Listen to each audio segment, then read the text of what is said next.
A Virginia jury's decision to side with Johnny Depp in his defamation lawsuit is drawing both condemnation and praise. The verdict came after 6 weeks of very dramatic testimony from both sides. She claimed that he abused her, while he said she was the abuser. In his reaction, Depp wrote, "The goal of bringing the case was to reveal the truth, and that truth never perishes." Elaine Charlson-Bredehoff is the attorney for Amber Heard and is with us now. And we should mention, we did also reach out to Johnny Depp's team, but they declined to be interviewed this morning. Elaine, thank you. We're so very glad you're here. Thank you. We heard Amber's reaction to the verdict yesterday. This seems to be a huge victory for Johnny Depp this morning. Yeah, a major setback for women, for women inside the courtroom and outside the courtroom. Because? Because basically what this said, Amber had an enormous amount of evidence, although a lot of it was suppressed in this case as opposed to the UK. But look at all the women who have no evidence. All these women who suffer from domestic violence, domestic abuse, they don't have evidence. And basically what this jury said is unless you pull out your cell phone and you tape record your spouse beating you, you're out of luck. But Elaine, I think it was bigger than that because you had the evidence, as you say, but they did not believe her. Why do you think they did not believe her? I think that a lot of that was that it was Johnny Depp. I think the celebrity status. But she's a celebrity too. And it's not only not believing her. Yeah, but she's a celebrity too. Right. But you have to remember, it's a tale of two trials. All the evidence came in the UK. Mr. Depp brought that one. The burden of proof was on the son in the UK because they had called him a wife beater and talked about the domestic violence. He had his opportunity to tell the truth then. And a 3-week trial, he lost. The judge found 12 acts of domestic violence, including sexual violence. And that came out November 2, 2020. We weren't allowed to tell the jury that. Well, it's a different system, and the judge, it wasn't a jury, it was a judge. The judge said it was substantially true, and that is significant, and I think surprised a lot of legal analysts. But, in this case, the jury not only didn't believe Amber Heard, but in ruling that she acted with actual malice, that means she had the intent to cause harm, right? That's a pretty high standard to have proven.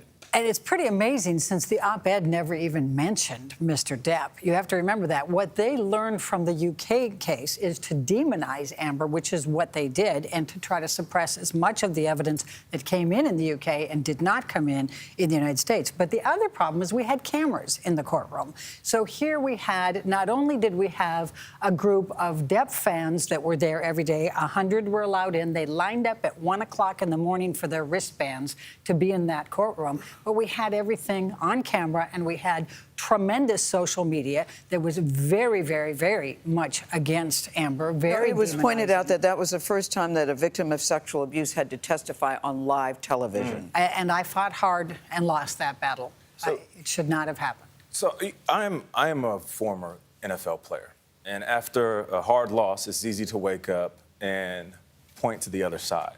Oftentimes, I realized the better thing to do was to look in the mirror. What mistakes did I make as a player? What mistakes did our coaching staff make? And then how can we improve from there? Do you feel like you guys made any mistakes along the way? Do you feel like Amber made a mistake while she was on the stand? Because you're saying it's the celebrity, it's Johnny, it's the people who support him. But what about you and your team? Well, and that's an excellent question. And to say, and Amber even said on the stand, I am not perfect. I am a human being. These people were giving her death threats. They threatened to microwave her baby. This is the kind of social media she was getting. So are any of us perfect? No. Is there something else we feel we should have done? Yes, absolutely. I redo my closings 100 times afterwards, whether I win or lose. That's part of being a good lawyer, a good trial lawyer, is there's always something. But I think that there were a lot of influences here that were beyond our control. And I think the social media, it was like a Roman Colosseum. Is the best way to describe the atmosphere here. And I have to believe that the jury, even though they're told not to go and look at anything, they have weekends, they have families, they have social media. They were not sequestered. They were not sequestered. And the 10-day period we had, how could they not have been influenced? But Elaine, for most people watching this trial, and a lot of people, as you know, it got huge views. It just seemed to be so messy and salacious and so tawdry on both sides. on both sides.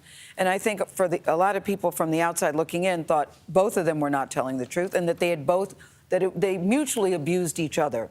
Do you not believe that that was the case? No, and that's one of the many misnomers. The way that Depp's team approached this was based on ignorance of domestic violence. It completely ignored the cycle of violence and just said, oh, she wouldn't have done this if he had been hitting her. That was their approach. So you thought that they weren't fighting fair? Correct. I don't think they were fighting fair.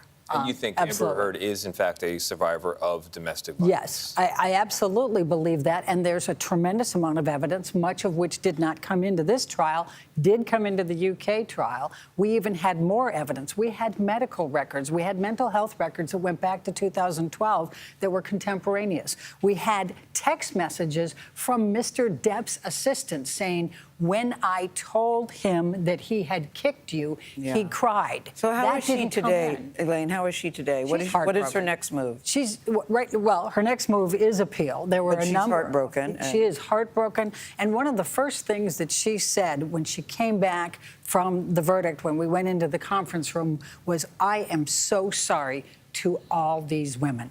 She said that? Yes. She felt like she had let down all of these women because she had more evidence than most people do, and yet they still didn't believe her. Elaine Charleston, Bredehoff, thank you so much for joining us. We appreciate you. Yeah, thank you. Thank We'll be you. right back.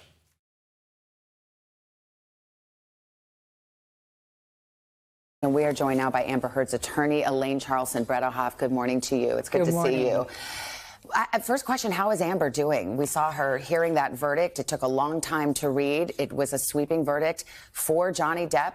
How did she handle it? You know, one of the first things she said is, "I am so sorry to all those women out there. This is a setback for all women in and outside the courtroom." And she feels it, and she feels the burden of that. Well, knowing the case and knowing the law, as you certainly do, it favors defendants like Amber Heard. Are you stunned that the jury essentially rejected her story? Well, you know, really what happened here is it's a tale of two trials. Johnny Depp brought a suit in the UK for the same case, and the burden of proof was easier for him there. The son had to actually prove that it was true, and the court found there, and we weren't allowed to tell the jury this, but the court found that Mr. Depp had committed at least 12 acts of domestic violence, including sexual violence, against Amber. So what did Depp's team learn from this? Demonize Amber and suppress the evidence. We had an enormous amount of evidence that was suppressed in this case that was in the UK case. In the UK case, when it came in, Amber won, Mr. Depp lost. But here's the thing. You were able to get some evidence that you say demonstrated abuse. You certainly had her testimony. There were pictures, documents, all kinds of evidence. But in point of fact, the jury rejected it.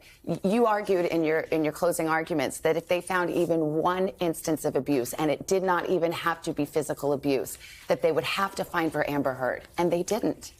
And the other part to bear in mind here is nothing changed. The op-ed didn't even mention Mr. Depp by name. And so what basically they did here is demonize her.